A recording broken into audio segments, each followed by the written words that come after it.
Behold, the Lamb of God who takes away the sins of the world.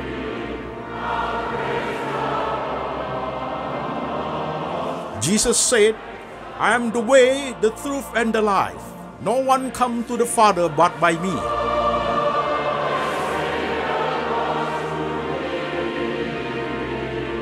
For God so loved this world, so he gave his one and the only Son. Whoever believes in him shall not perish, but have eternal life. Shalom, saudara-saudara sekalian. Saya Pendeta Antoni Chang. Senang sekali bisa bertemu dengan jemaat sekalian, saudara-saudara yang ada di kota-kota di Indonesia dan jemaat yang ada di kota-kota di luar negeri. Hari ini kita online Sunday Service, ibadah minggu, saudaraku. Tema baru, saudaraku. Temanya adalah kecerdasan rohani, spiritual quotient, atau disingkat dengan SQ, saudaraku ya. Jadi temanya adalah kecerdasan rohani, spiritual quotient, SQ, saudaraku. Namun demikian, seperti biasanya jemaat sekalian, sebelum kita memulai semuanya, ada informasi yang tak bosan-bosannya saudara dengar. Saudara yang udah ikuti dari lembaga Antoni Chang Ministry International, saudaraku, dalam acara online Sunday Service, please jangan lupa untuk subscribe bagi saudara yang belum subscribe. Karena dengan subscribe, secara otomatis kalau ada khotbah terbaru dari produksi lembaga Antoni Chang Ministry, khotbah terbaru dirilis, otomatis sudah ada di gadget saudara, sehingga saudara mudah beribadah. Oke, saudaraku. Baik, saudara-saudara sekalian, temanya adalah spiritual quotient, kecerdasan rohani. Namun demikian, kita baca ayat dulu, saudaraku ya. Firman Tuhan pada ibadah hari ini, saudaraku, diambil dari kitab Kejadian pasal 22 ayat 1 sampai 19. Kitab Kejadian pasal 22 ayat 1 sampai 19. Demikian firman Tuhan.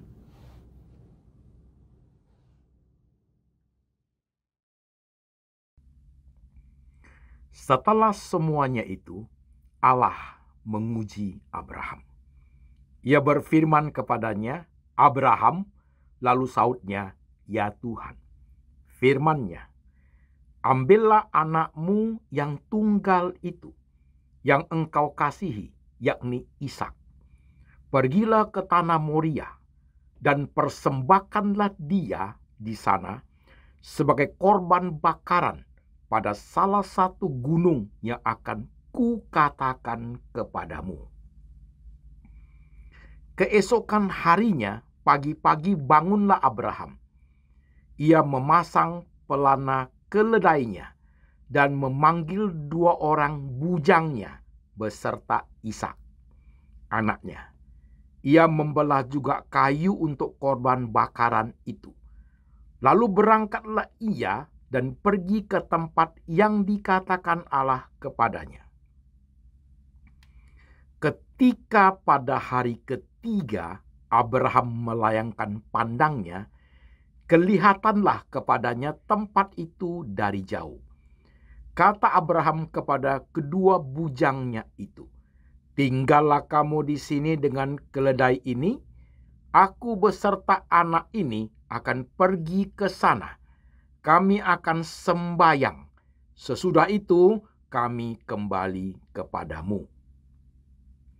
Lalu Abraham mengambil kayu untuk korban bakaran itu dan memikulkannya ke atas bahu Ishak, anaknya. Sedang di tangannya dibawanya api dan pisau. Demikianlah keduanya berjalan bersama-sama. Lalu berkatalah Ishak kepada Abraham ayahnya, Bapak. Sahut Abrahamnya, ya anakku. Bertanyalah ia, di sini sudah ada api dan kayu, tetapi di manakah anak domba untuk korban bakaran itu? Sahut Abraham, Allah yang akan menyediakan anak domba untuk korban bakaran baginya, anakku. Demikianlah keduanya berjalan bersama-sama. Sampailah mereka ke tempat yang dikatakan Abraham kepadanya, Lalu Abraham mendirikan mezbah di situ. Disusunnyalah kayu, diikatnya Ishak anaknya itu, dan diletakkannya di mezbah itu di atas kayu api. Sesudah itu Abraham mengulurkan tangannya, lalu mengambil pisau untuk menyembelih anaknya. Tetapi berserulah malaikat Tuhan dari langit kepadanya, "Abraham, Abraham," sautnya. "Ya Tuhan." Lalu ia berfirman, "Jangan bunuh anak itu, jangan kau apa-apakan dia, sebab telah kuketahui sekarang bahwa engkau takut akan Allah, dan engkau tidak segan-segan untuk menyerahkan anakmu yang tunggal kepadaku." Lalu Abraham menoleh dan melihat seekor domba jantan di belakangnya, yang tanduknya tersangkut dalam belukar. Abraham mengambil domba itu, lalu mengorbankannya sebagai korban bakaran pengganti anaknya. Dan Abraham menamai tempat itu Tuhan menyediakan. Sebab itu, sampai sekarang dikatakan orang, di atas gunung Tuhan akan disediakan. Untuk kedua kalinya berserulah malaikat Tuhan dari langit kepada Abraham. Katanya, "Aku bersumpah demi diriku sendiri dan demikian firman Tuhan. Karena engkau telah berbuat demikian dan engkau tidak segan-segan untuk menyerahkan anakmu yang tunggal kepadaku, maka aku akan memberkati engkau berlimpah-limpah dan membuat keturunanmu sangat banyak seperti bintang di langit dan seperti pasir di tepi laut. Dan keturunanmu itu akan menduduki kota-kota musuhnya. Oleh keturunanmu lah semua bangsa di bumi akan mendapat berkat, karena engkau mendengarkan firman-Ku." Kemudian kembalilah Abraham kepada kedua bujangnya, dan mereka bersama-sama berangkat ke Berseba, dan Abraham tinggal di Berseba. Amin. Saudara-saudara sekalian, firman Tuhan sudah kita baca, saudara sudah mendengar firman Tuhan. Kita masuk ke dalam perenungan firman Tuhan, kita doa lebih dahulu. Mari jemaat sekalian, saudara yang di rumah, ataupun di mobil, ataupun di kamar sendiri, saudaraku, mari kita tunduk kepala yuk, kita tunduk kepala, kita berdoa sebentar. Tuhan Yesus, kami sudah mendengar firman-Mu, kami sudah membaca firman-Mu. Sekarang Tuhan Roh Kudus bekerja. Pakai hamba-Mu untuk menguraikan firman Tuhan itu dengan bahasa yang paling simpel, paling sederhana, sehingga gampang dimengerti oleh seluruh lapisan jemaat Tuhan Yesus. Supaya kami mengerti kebenaran, kami boleh hidup dalam kebenaran dan boleh mentaati kebenaran. Tuhan, beri kami hati seorang murid pada saat kebenaran diberitakan, kami bisa mengerti dengan baik. Hati kami, pikiran kami, iman kami diperbaharui oleh firman Tuhan. Tuhan Roh Kudus bekerja. Tuhan, kami siap hati, siap pikiran, siap iman untuk diberkati oleh firman-Mu. Tuhan berbicara, kami mendengar. Dalam nama Tuhan Yesus, kami berdoa. Amin. Jemaat sekalian, bagaimana kehidupan saudara sampai hari ini? Seperti biasa saudaraku ya, kalimat indikator. Bagaimana kehidupan selama ini? Yang baru terjadi 2 hari lalu apa? Atau baru 2 jam yang lalu apa? Baru kemarin pagi peristiwanya apa? Atau itu 25 tahun yang lalu? 15 tahun yang lalu? Pengalaman-pengalaman itu bisa saja pengalaman yang menyenangkan hati, pengalaman yang mendatangkan sukacita yang besar, atau pengalaman yang menciptakan penderitaan lahir batin, atau pengalaman yang menciptakan kemalangan yang besar, saudaraku, atau pengalaman sukses besar, saudaraku. Pengalaman apapun, baik yang positif maupun negatif, apakah semua pengalaman itu tetap menjadi suatu jembatan membawa kita itu lebih dekat kepada Tuhan, saudaraku. Itu kalimat indikator sebagai suatu cara untuk mengevaluasi pertumbuhan rohani kita day by day. Ingat saudaraku ya, jikalau hanya pengalaman positif saja, you cinta Tuhan luar biasa. Sebaliknya ketika mengalami pengalaman yang negatif, You kecewa sama Tuhan luar biasa, bahkan menggerutu kepada Tuhan, bahkan blaming God, yang menyalahkan Tuhan, saudaraku, something wrong dalam pertumbuhan rohani kita demikian. Kalau sudah seperti itu, oke saudaraku, pakai itu untuk setiap hari. Baik saudara sekalian, seperti biasanya, kenapa harus ada tema kecerdasan rohani, spiritual quotient? Kenapa? Saudara-saudara sekalian, di tengah berkecamuknya problematika kehidupan kita, saudaraku, dengan berbagai problem yang ada, baik positif maupun negatif, yang mendatangkan senyum maupun tangis, saudaraku, yang mendatangkan sukacita maupun kepahitan, saudara sekalian, dalam masalah apa, saudaraku, SQ itu sangat menentukan, saudaraku. SQ sangat menentukan kita menyikapi masalah yang kita hadapi, saudaraku. SQ begitu penting dalam hal ini, saudaraku. Maka perlu ada tema SQ, spiritual quotient, kecerdasan rohani itu, saudaraku ya. Nah, sekarang kita lanjut step by step, saudaraku. Saya berharap saudara konsentrasi, karena khotbah hari ini pasti lebih susah, saudaraku, dari khotbah-khotbah sebelumnya, saudaraku. Oke, agak sulit, butuh konsentrasi saudara sekalian.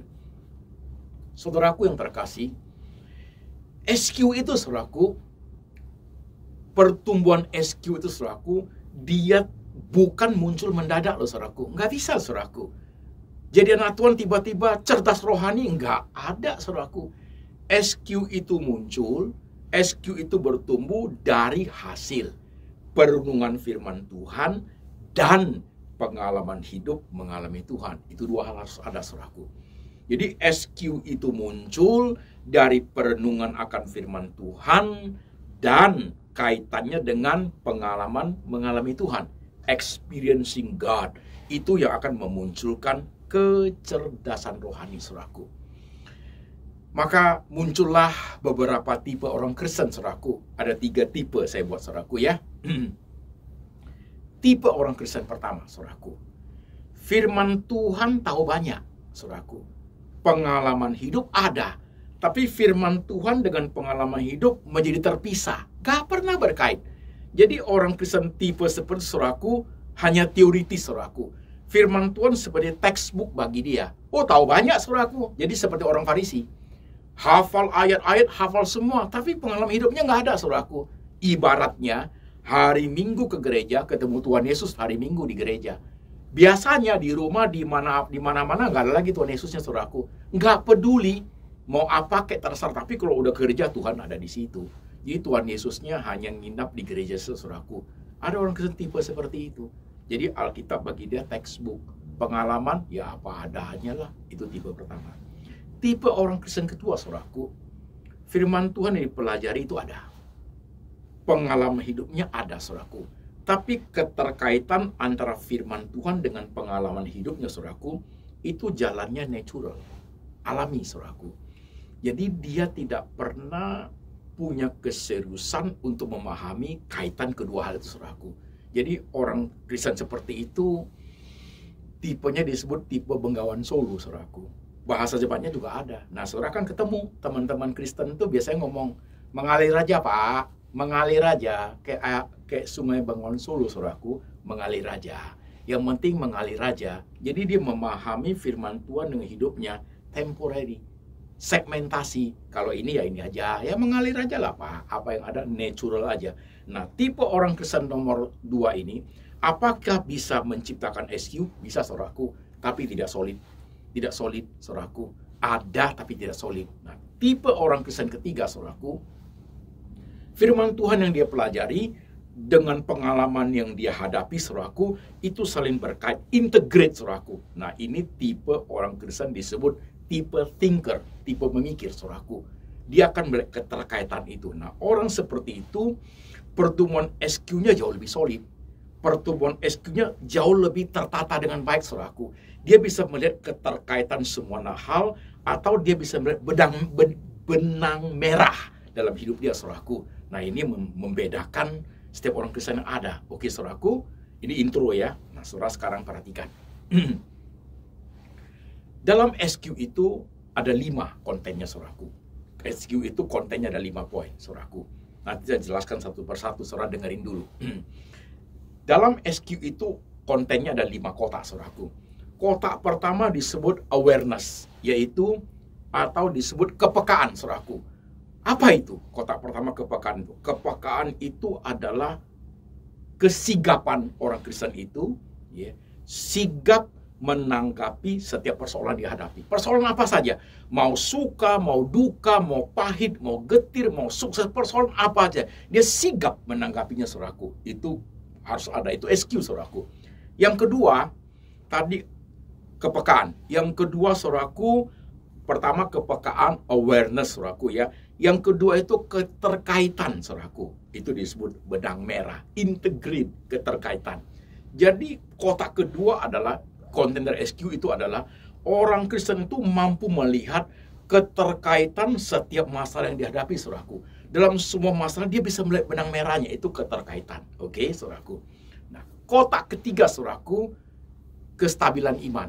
Nah, kestabilan iman, saudaraku, itu SQ, saudaraku. Kotak keempat, makna kehidupan. Jadi 4 kotak itu dia sistematis. Udah kotak pertama baru muncul kotak kedua. Kalau sudah kotak kedua baru muncul kotak ketiga. Kalau sudah kotak ketiga baru muncul kotak keempat. Oke, saudaraku, saya ulang sebentar. Konten daripada SQ itu 4 kotak. 1 awareness, kepekaan. Kedua itu keterkaitan, integrate. Ketiga itu, saudaraku, 1 awareness, yang 2 keterkaitan, ketiga itu stabilitas rohani, stabilitas iman, keempat itu makna kehidupan. Oke, saudaraku. Nah, sekarang perhatikan, saudara-saudara sekalian. Saya ambil contoh Bapak Abraham, perikop yang kita baca, supaya saudara bisa mengerti dengan baik. Oke, saudaraku, pelan-pelan ya. Perikop yang kita baca itu, suatu hari sebelum perikop itu, saudaraku, ada kasus. Abraham saat itu sudah berumur 99 tahun. 1 tahun lagi capai umurnya. Sarah waktu itu umur 90. Suatu hari, suatu malam, Abraham keluar dari tendanya, jalan-jalan, menghela nafas panjang dia, saudaraku. Anak tidak ada. Kalau dia mati, peraturan budaya mereka otomatis hartanya jatuh ke pembantu Eliezer, saudaraku. Di tengah dia tarik napas panjang, mengeluh hidup, tidak punya anak, bagaimana ya? Saat itu Tuhan berbicara pada dia. Abram, saat itu masih Abram, saudaraku. Tahun depan aku akan memberikan engkau seorang anak dari Sarah, anakmu itu. Dan anakmu itu kau namakan Ishak, dia akan menjadi keturunannya akan sangat banyak. Nah, Tuhan menjanjikan seperti itu. Pas pada saat Abraham berumur 100 tahun, saudaraku, lahir Ishak, saudaraku, lahir Ishak. Oke. Setelah lahir Ishak, baru masuk Kejadian pasal 22 yang kita baca. Nah, pasal Kejadian 22 yang kita baca, dengan lahirnya Ishak itu jelang tensionnya kira-kira 25 sampai 30 tahun, saudaraku. Jadi waktu Ishak itu dipersembahkan, menurut catatan sejarah Josephus, saudaraku, seorang Jewish historian, saudaraku, Ishak itu dipersembahkan umurnya di antara sekitar 25 sampai 30 tahun, saudaraku. Jadi sudah anak muda, saudara sekalian. Oke, bukan anak kecil, saudaraku, anak muda yang udah mau dikawinin. Oke, saudaraku ya. Nah, masuklah Kejadian kita baca. Abraham, ya Tuhan, persembahkan anakmu yang tunggal, yang kau kasihi, yakni Ishak, sebagai korban bakaran hidup ke tempat yang aku tunjukkan kepadamu. Itu perintahnya clear, saudaraku. Clear perintahnya. Perhatikan. Anak yang tunggal. Tunggal ya. Nggak ada anak lain, saudaraku. Tunggal, oke? Yang kau kasih, satu-satunya yang kamu sayang. Ketiga dia mention the name. Ishak, saudaraku. Jadi sudah nggak lari, udah detail, saudaraku. Saat anak tunggal yang kamu kasih, yaitu Ishak. Dan caranya, korban bakaran. Yang lakuin Abraham sendiri. Tempatnya Tuhan tunjukkan. Jadi kalimat itu udah jelas detail kepada Abraham, saudaraku. Nah, Abraham menjawab, ya Tuhan. Ini konten 1 daripada SQ, saudaraku. Awareness. Suatu kepekaan menyikapi masalah yang dihadapi. Waktu Tuhan ngomong gitu, Abraham jawabnya apa, saudaraku? Abraham bapak orang beriman. SQ-nya tinggi, saudaraku. Jadi ketika Tuhan mengatakan demikian, Abraham jawabnya apa? Ya Tuhan, saudaraku. Kalau SQ-nya tidak tinggi, kepekaan tidak tinggi, dia tidak akan jawab itu, saudaraku. Dia akan bargaining dengan Tuhan. Loh, Tuhan kan kamu yang kasih. Kalau sudah kasih, kenapa mau diambil? Kalau udah kasih, kenapa mau dipersembahkan? Kalau tidak mau kasih, ya sudah. Kalau sudah kasih, jangan dimain-mainin. Abraham bisa bawa kabur anaknya, saudaraku. Itu namanya dia tidak SQ-nya tidak tinggi, saudaraku. Tapi SQ-nya tinggi, dia menjawab, iya Tuhan. Ini hebat, saudaraku. Jadi konten pertama dari SQ itu suatu awareness, suatu kepekaan menyikapi persoalan yang ada, saudaraku. Saya selalu pakai istilah main papan selancar air. Saudara ingat nggak?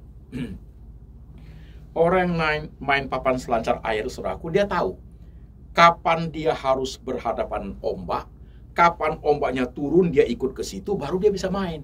Tapi kalau dia datang sudah bertabrakan, dia akan tenggelam, saudaraku. Jadi sigap itu artinya pintar melihat banyak situasi kondisi yang ada, pintar main papan selancar air, peka terhadap semua peristiwa, meresponinya dengan tepat. Abraham SQ-nya tinggi, saudaraku. Iya Tuhan, dia tidak lawan, saudaraku. Dia tidak lawan, dia tidak bargaining, dia tidak menolak, saudaraku. Dia jawabnya apa? Iya Tuhan. SQ-nya mempengaruhi cara dia menghadapi masalah itu, saudaraku. Oke? Sekarang perhatikan. Setelah awareness-nya muncul, saudaraku, sekarang muncul kotak kedua, kan? Keterkaitan. Bagaimana itu? Pagi-pagi sekali Abraham sudah sama anak sama bujang, dia pergi loh, saudaraku. Coba saya tanya saudara, pelan-pelan saudara jawabnya. Kemarin malam Abraham sharing dengan istrinya nggak? Mama, Tuhan suruh persembahkan Ishak. Sharing nggak, saudaraku? Alkitab tidak cerita loh. Saudara coba pikir sendirilah. Kalau saudara Abraham, you sharing dengan istrimu kasih nggak itu? Oh, kayaknya akan ribut besar, saudaraku. Kayaknya akan ribut besar. Tapi saya tidak tahu mereka sharing atau tidak. Nanti bapak saudara tanya aja ke bapak Abraham di sorga. Oke? Pagi-pagi dia berangkat. Dia bawa anaknya, bawa bujangnya sampai di kaki Bukit Moria. Dia suruh mereka tunggu. Dia sama anaknya naik, saudaraku. Pelan-pelan nanjak bukit sampai ke atas Moria itu, saudaraku. Manusia biasa loh Abraham. Sama dengan kita, saudaraku. Anaknya dari kecil sampai besar udah 25-30 tahun. Bentar lagi married. Rasa sayangnya sudah kuat sekali. Hidup puluhan tahun dengan anaknya. Sementara ini kalau sudah naik ke atas harus dipersembahkan korban bakaran. Saudara tahu nggak? Bagaimana proses korban bakaran itu, saudaraku? Buat mezbah, taruh kayu, buat api, kemudian korban bakaran itu disembeli, kemudian taruh di situ dibakar. Orang yang mempersembahkan korban bakaran itu dia tidak boleh pergi. Dia harus tunggu sampai kering, saudaraku, persembahan itu. Kalau dia pergi kena angin atau diambil binatang, persembahannya tidak sempurna. Can you imagine, saudaraku? Bapak Abraham harus duduk di situ melihat anaknya terbakar habis, saudaraku. Bagaimana suasana hatinya? Dia manusia biasa loh, saudaraku. Satu-satunya anak loh, saudaraku. Kalau Tuhan ngomong, Abraham persembahkan dirimu, saya rasa bagi Abraham tidak ada masalah. Atau Tuhan ngomong, Abraham persembahkan istrimu, lebih tidak masalah lagi. Ya, itu istri sudah tua kok, udah lapuk kok tulangnya. Ambil aja Tuhan, malam ini juga gue bawa, gue bakar Tuhan, kan begitu. Ya. Tapi Tuhan tahu yang paling penting dalam diri Abraham itu ada anaknya. Persembahkan anakmu. Jadi waktu mereka naik ke Bukit Moria itu tambah dekat, ya manusia ya, tambah bergetar loh hati Abraham, tambah tegang dia, udah pasti, saudaraku. Belum lagi ditambah dengan pertanyaan anaknya, Papa, ya anakku, di sini sudah ada kayu, sudah ada api, sudah ada pisau. Di manakah domba korban bakaran itu? Dia tanya gitu Ishak. Abraham menjawab, Tuhan yang akan menyediakannya anakku. Dia jawab begitu. Nah, saudaraku, jawaban Abraham belum lengkap loh. Kalimat Abraham itu gantung, saudaraku. Kalimat Abraham sengaja digantung. Itu kalimat teologis, saudaraku. Padahal Abraham tahu yang dipersembahkan itu Ishak. Ishaknya ngomong, mana domba itu? Abraham bilang Tuhan akan menyediakan dombanya. Tuhan tidak bilang dia. Masih digantung oleh Abraham. Kenapa itu, saudaraku? Saudara dengarin baik-baik. Ini sudah bicara mengenai keterkaitan, saudaraku. Perhatikan. Tuhan janji sama Abraham, dari anakmu Ishak ini akan keluar keturunan sangat banyak. Oke. Nah, sekarang the next kasusnya, Tuhan suruh dia persembahkan anak, disembeli, mati, saudaraku. Oke. Nah, saudaraku, kecerdasan SQ Abraham itu, dia sedang melihat keterkaitan masalah. Dia sedang melihat garis merahnya, saudaraku. Tuhan sudah janji dari Ishak akan keluar keturunan banyak. Sekalipun dipersembahkan Ishak itu mati, pasti ada caranya Tuhan untuk menghidupkan Ishak kembali. Abraham ketika diuji Tuhan, Abraham sambil memperhatikan konsistensi daripada janji Tuhan, saudaraku. Jikalau Ishaknya mati, habis itu udah nggak ada, Tuhannya tidak konsisten. Bisa saja Tuhannya bohong, kan demikian, saudaraku. Oke? Nah, Abraham melihat garis merahnya, maka di kitab Roma dikatakan, Abraham tidak mengerti mengapa anaknya harus dipersembahkan. Tapi Abraham percaya Tuhannya mampu membangkitkan orang mati. Padahal zaman sebelum Abraham tidak ada orang mati dibangkitkan, saudaraku. Tidak ada orang mati dibangkitkan. Ini karena apa? SQ Abraham bisa melihat garis benang merahnya. Kalau saudari Ishak, sekalipun Ishak mati, pasti ada caranya Ishak itu bangkit. Tetap Ishak, gak boleh Udin, gak boleh Anton, gak boleh Amir. Tetap Ishak, saudaraku. Itu pasti ada caranya Tuhan, saudaraku. Konsistensi itu, keterkaitan itu, benang merah itu SQ, saudaraku. Itu SQ. Nah, dari situ masuk kota ketiga. Kestabilan iman. Walaupun dia punya intelek, IQ-nya, intelligent quotient-nya tidak mengerti kenapa SQ-nya maju ke depan. Tapi dia percaya Allahnya mampu membangkitkan orang mati. Hebat loh, saudaraku. Itulah SQ, saudaraku. Hebat loh Abrahamnya. Ya, dia bisa melihat hal itu, saudaraku. Jadi ketika anaknya tanya, dia kasih kalimat gantung, kalimat teologis. Tuhan yang akan menyediakannya anakku. Dia tidak mau ngomong anaknya dulu. Kalau kita mungkin nggak begitu, kita udah emosi, udah panik, ditanya-tanya terus kita akan marah. Udah diam, lu yang gue potong nanti. Bisa begitu, saudaraku. Tapi Abraham menjawab, Tuhan yang akan menyediakannya. Kalimat teologis, saudaraku. Sekaligus keterkaitannya, dia bisa melihat benang merahnya. Oke? Sampai di atas, saudaraku, ternyata yang dipersembahkan itu ya adalah domba yang Tuhan sediakan. Oke, saudaraku, Ishak tidak jadi dipersembahkan. Nah, muncullah kota keempat, makna kehidupan. Dari garis merah itu, kesigapan dia menanggapi kasus. Melihat keterkaitan itu, kestabilan imannya membawa Abraham mengerti makna kehidupan. Dia akan menjadi bapak orang beriman.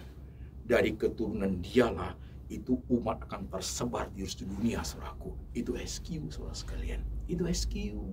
Pelan-pelan nyimak, saudaraku ya. Itu SQ. Itu SQ, saudaraku. Nah, sekarang kepada setiap jemaat, saudara sekalian, perhatikan kepada setiap jemaat. Kita harus ada contohnya, oke? Saya contoh, saya dulu. Saudara sekalian, persoalan saudara yang tidak biasa menjadi thinker untuk mengurai kasus dengan baik, saudaraku, you akan pasti pusing, saudaraku. Karena sudah setumpuk kasusnya, untuk melihat keterkaitan kan capek. Kalau kita yang terbiasa tiap minggu kan udah terurai, udah nggak benang kusut, semua udah jalan terurai dengan baik. Yang sulit, yang nangis, yang susah, semua udah diurai. Jadi lihatnya jalan hidup juga gampang. Yang membedakan orang SQ baik dengan orang SQ tidak baik di situ, saudaraku. Orang SQ tidak baik, pusing dia tiap hari, saudaraku. Mau gimana ya? Mau gimana ya? Jadi gimana lagi ya? Nggak tahu lah, ya terserah lah, mengalir aja lah, kan begitu, saudaraku. Tapi kalau orang SQ-nya baik, sekalipun banyak masalah yang susah-susah, dia sudah bisa menguraikan dengan baik. Dia lihat benang merahnya, saudaraku. Sampai contoh saya, oke? Kita ambil contoh satu kasus, saudaraku. Satu kasus yang paling gagal dulu. Nanti saudara ya, aku dulu. Satu kasus yang paling gagal itu apa? Yaitu zaman saya muda gagal kuliah. Nah, kasus yang paling gagal dalam hidup saya karena gagal kuliah. Gagal kuliah menyebabkan kasus berikutnya apa? Karena gagal kuliah terjadi stres. Dari stres menjadi depresi, saudaraku. Penderitaan yang paling saya menderita adalah depression, oke? Nah, satu kegagalan gagal kuliah menyebabkan penderitaan itu depresi. Nah, kemudian kasus ketiga, ya saudaraku, kasus pertama gagal, kasus kedua depresi, kasus ketiga kesalahan atau dosa saya apa? Kesalahan saya adalah, saudaraku, saya tidak bisa menerima kenyataan hidup yang ada. Memang tidak mampu kuliah, gak ada biaya kuliah, tak bisa terima kenyataan, itu kesalahan saya. I could not accept the reality, saudaraku. Nah, 3 rangkai itulah membuat saya akhirnya menjadi depression, saudaraku. Itu kasus loh. Nah, dulu kan nggak bisa lihat rangkaian itu, tapi sekarang aku melihat, saudaraku. Saya bisa melihat garis merahnya. Nah, sekarang perhatikan. Jikalau dulu seorang tua saya banyak uang, saya kuliah, bisa sekolah ke luar negeri kemana, saya tidak pernah akan jadi pendeta. Tidak pernah akan jadi pendeta, saudaraku. Can you see the red line now? Kamu bisa melihat garis merahnya sekarang. Kamu bisa sigap awareness menghadapi kasus masing-masing. Kamu bisa melihat keterkaitan kasus yang kamu hadapi. Contoh, saya punya kasus. Kalau dulu saya sekolahnya bagus, punya uang dari orang tua, gak pernah akan jadi pendeta. Gak pernah akan. Justru oleh karena keadaanku, kesusahanku, Tuhan pakai itu membentuk saya, menyembuhkan penyakit depresiku, membawa aku mengenal Tuhan Yesus, saudaraku. That is my red line, saudara sekalian. Kasus kedua, operasi jantung dan mata saya, saudaraku. Ya, itu kegagalan hidup juga kan, saudaraku. Kenapa? Kesalahan saya apa? Kalau masalah jantung, saudaraku, ya, masalah jantung, masalah mata, kesalahan saya adalah saya tidak jaga pola makan. Dan juga karena orang tua diabetes, saudaraku. Saya termasuk salah satu ikut kena diabetes, saudara sekalian. Kesalahan saya masa lalu tidak jaga pola makan, makan apa saja, maka hari ini jantungnya kena dan matanya kena karena diabetes, saudaraku. Saya bisa melihat benang merahnya. Oke, saudaraku, saya lihat benang merahnya. Nah, ketika saya mampu melihat benang merah, saudaraku, apa yang sudah saya alami, gak perlu saya sesali lagi. Orang dulu saya udah nangis, udah semua udah. Gak perlu saya sesali. Nah, itu namanya SQ, saudara sekalian. Gak perlu sesali. Karena apa? Justru harus syukuri. Oleh karena itulah keadaan begini, maka saya menjadi pendeta. Oleh karena sakit jantung dan operasi mata lah, maka hari ini saya bisa menjaga makan dengan baik, saudaraku. Mulai pada saat sudah operasi mata selesai, saudaraku, saya nggak pernah makan makanan yang manis lagi, sudah nggak pernah. Namanya Indomie lah, kue lah, masak-masakan yang pakai rendang lah, apa, masakan babi, saudaraku, semua saya sudah tidak makan. Saya hanya makan rebus, saudaraku. Sapi rebus, ayam rebus, ya, saudaraku. Bakso rebus, yang lain saya sudah dimakan, saya makan sayur. Pertama tidak biasa, tidak pakai manisan, tidak pakai asinan, tidak pakai kecap manis, enggak, air putih, saudaraku. Udah setahun nih, saudaraku, lama-lama saya terbiasa. Lihat garis merahnya enggak? Dengan cara hidup begini, saya bisa lebih sehat. Lebih sehat untuk bisa bertahan, lebih kuat ke depan. Tujuannya apa? SQ-nya muncul. Untuk lebih efektif melayani Tuhan, saudaraku. Mau dong saya. Oh, masa muda saya sudah makan seenak-enaknya. Sekarang masa saya untuk menjaga kehidupan saya, saudaraku. Nah, sekarang kepada saudara sekalian. Tugas saudara satu aja. Coba lihat di hidupmu. Yang paling gagal, satu kasus saja, saudaraku, apa? Dari sharing jemaat itu banyak, saudaraku. Ada jemaat yang gagal bisnisnya. Pak, saya pilot, Pak. Habis, Pak, bisnis saya, Pak. Nah, gagal bisnis. Kasus kedua apa? Penderitaan yang hadapi apa? Oh, banyak. Kalau sudah gagal bisnis, penderitaan hadapi, pilot pasti mungkin banyak hutang, mungkin juga kelilit hutang, mungkin juga karena hutang dan keluarga, saudaraku. Kesalahannya apa? Bisa aja terlampau serakah. Terlampau ingin cepat langsung kaya. Bisa juga karena dosa orang lain. Ya, saudaraku, bisa. Nah, saudara lihat benang merahnya enggak itu? Belajar kayak Bapak Abraham, SQ-nya muncul. Sigap enggak? Jangan kamu sesalin terus. Kalau seandainya dulu saya tidak begini kan enak, Pak. Itu SQ-mu tidak tinggi. Itu sudah terjadi, saudaraku. Nggak mungkin tiba-tiba nggak terjadi. Already happened. Orang SQ tinggi, saudaraku, memahami peristiwa itu dengan baik, saudaraku. Tidak selalu berandai, seandainya tidak, ya Pak. Contoh ya, peristiwa yang kamu alami sudah 10 tahun yang lalu. Sampai hari ini kamu masih sedih. masih meratap, masih nangis, SQ-mu tidak tinggi, saudaraku. Kecuali you alami baru 3 hari, 3 bulan, oke lah. Udah 10 tahun masih sedih, SQ-mu tidak tinggi. Kamu sudah terjebak dalam enjoy, you punya suffering itu, you sudah enjoy menikmati itu, saudaraku. Kalimat rohani keluar, tapi itu bukan rohani, saudaraku. Sebagai penghias saja, sebenarnya saudara sudah tenggelam dalam kesulitan itu, sudah menikmati kesedihan itu tidak rohani, saudaraku. SQ yang baik adalah menarik makna kehidupan dari peristiwa yang kamu alami. Sudah terjadi 10-an tahun lalu, buat apa saya nangis lagi? Sudah nggak ada guna. Saya nangis pun tidak bisa mengubah apa-apa. Masih dari situ aku masih melihat garis merahnya, benang merahnya, keterkaitannya. Saudara sekalian, contoh saya lagi.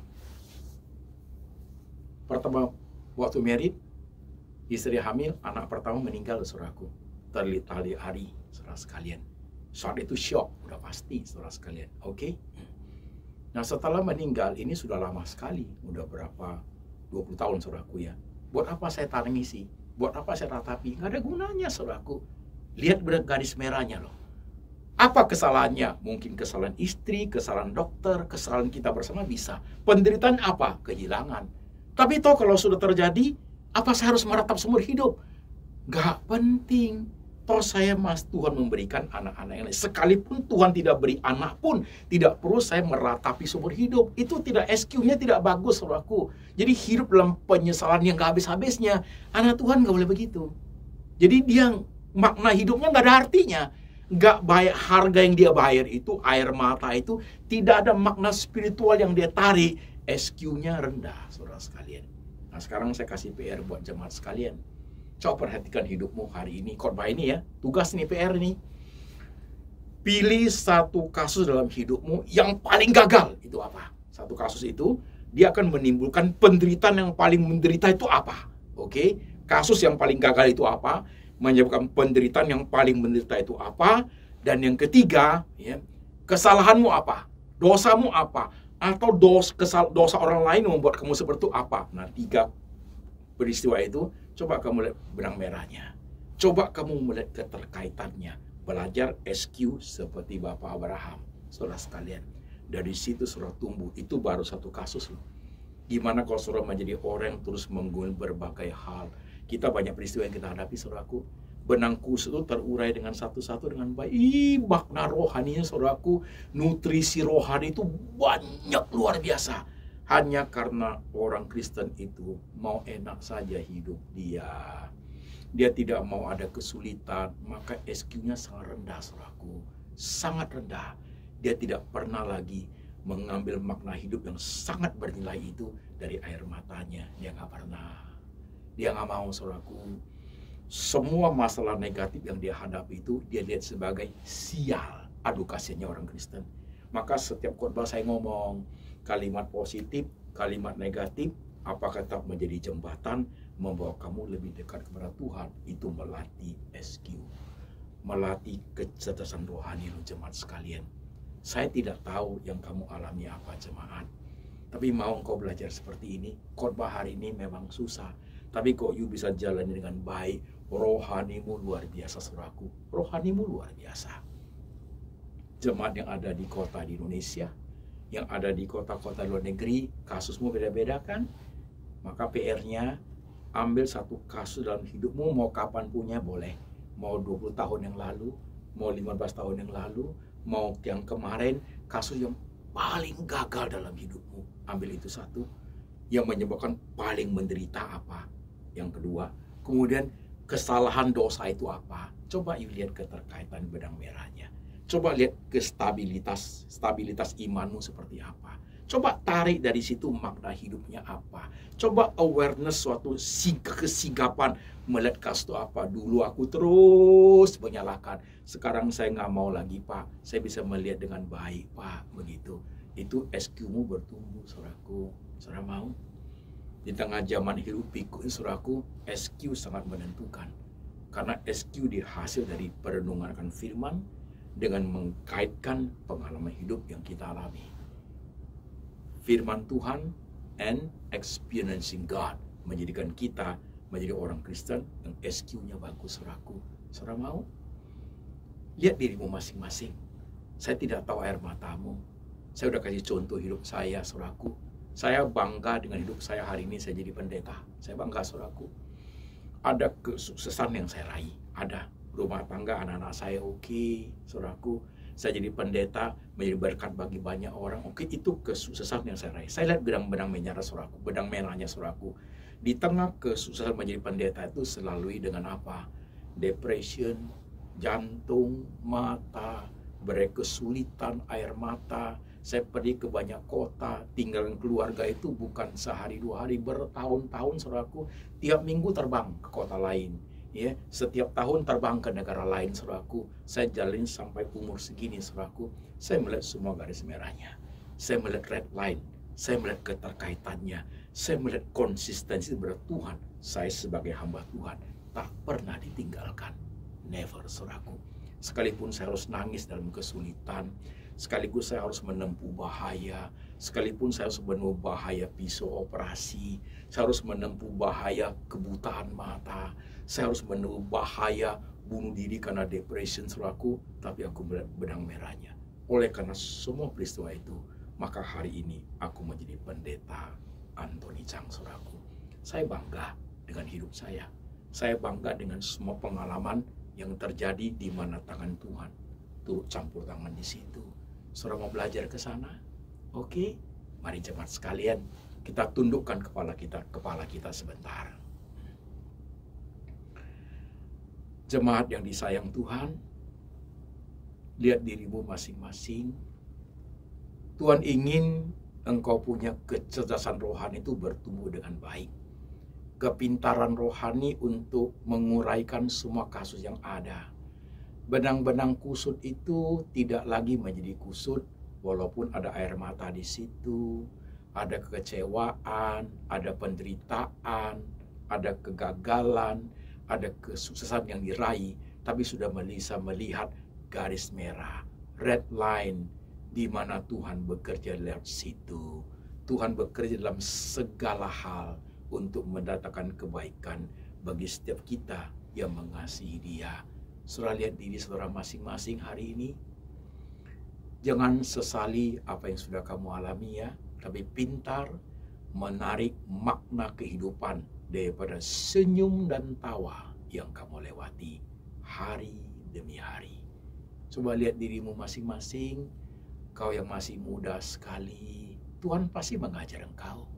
Kau yang sebaya dalam situasi kondisi apapun, Tuhan sedang mencerdaskan kerohanianmu. Saudara-saudara yang sudah tua, yang sudah berumur 50, 60 tahun ke atas, pengalamanmu segudang. Firman Tuhan yang kamu pelajari pun segudang. Di situ Tuhan mengajar engkau melihat balik, kilas balik, dan kau akan menarik makna kehidupan yang dalam dengan berbagai nutrisi rohani yang kuat. Sehingga ujung harimu engkau akan memuji kebesaran Tuhan. Tuhan mendidik orang dengan cambukan. Tuhan mendidik orang dengan hajaran. Tuhan mendidik orang dengan berkat, dengan berbagai cara. Kau tunduk kepala sebentar. Doa sama Tuhan. Bilang sama Tuhan, ajarku cerdas rohani. Bisa melihat semua keterkaitan masalah yang saya hadapi. Selama ini saya menggerutu terus Tuhan Yesus. Selama ini saya menyalahkan diri saya, menyalahkan keluarga, menyalahkan suami, menyalahkan istri, menyalahkan anak. Selama ini saya menyalahkan karena saya bodoh, karena saya serakah. Tapi mulai hari Tuhan, ajarku melihat semua keterkaitannya dengan baik. Beri aku kepakaan melihat semua kasus dengan teliti Tuhan. Supaya tidak menjadi orang yang minder. Selalu negatif thinking kepada siapa saja. Bahkan kepada orang paling dekat pun selalu negatif thinking. Beri saya kecerdasan. Beri saya suatu pencerahan ke dalam pikiran saya Tuhan. Jemaat berdoa sendiri-sendiri. Kasih tahu Tuhan kasus yang paling gagal dalam hidupmu. Yang paling membuat kamu menderita itu apa? Dan yang kesalahan paling besar yang kamu lakukan apa? Dosa itu apa? Dan yang dilakukan oleh Allah yang terhadap engkau apa sih yang menyebabkan kegagalan itu? 1 menit engkau berdoa sendiri. Mungkin engkau gagal berumah tangga, gagal pacaran, atau sudah berumah tangga engkau gagal divorce, cerai. Coba tarik garis merahnya. Kenapa? Kepahitan apa ada di situ? Penderitaan apa yang dirasakan? Kesalahan apa yang dilakukan?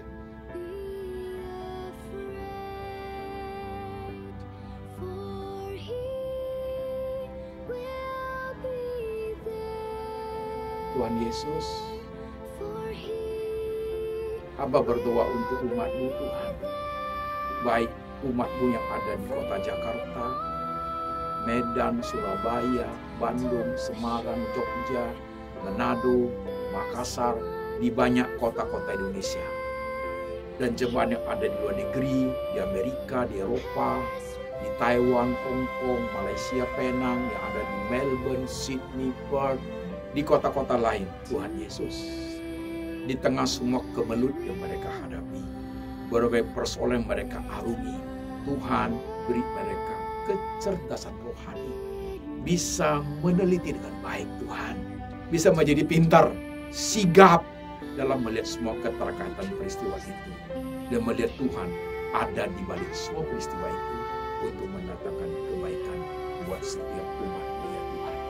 Hapus air mata mereka, jangan biarkan mereka tenggelam dalam kekecewaan berlarut-larut Tuhan sampai puluhan tahun. Tuhan, jangan Tuhan, jangan biarkan umat-Mu itu Tuhan tenggelam dalam penderitaan kepahitan yang tidak dimengerti. Beri mereka pencerahan, kepintaran untuk menguraikan benang kusut yang selama ini membuat mereka susah hidup. Tuhan Yesus, ajar mereka menarik makna kehidupan yang sangat berharga yang datang daripada Engkau lewat senyum dan tawa, lewat susah dan senang, lewat sukses dan gagal dalam kehidupan. Tuhan, terima kasih. Hamba berdoa, letakkan tangan-Mu di pikiran jemaat, letakkan tangan-Mu di hati jemaat, supaya hati dan pikiran jemaat tegar dalam menghadapi persoalan mereka hadapi. Tuhan Yesus, dan berkat-Mu turun atas mereka. Terimalah berkat Tuhan jemaat sekalian. Kasih dari Bapa di surga tak habis-habisnya dicurahkan. Tuhan Yesus selalu menjaga engkau dimanapun engkau berada. Dan Tuhan Roh Kudus memberkati engkau dengan pengertian firman yang baik sampai selama-lamanya. Sampai Tuhan Yesus datang kembali menjemput setiap orang percaya. Dalam nama Tuhan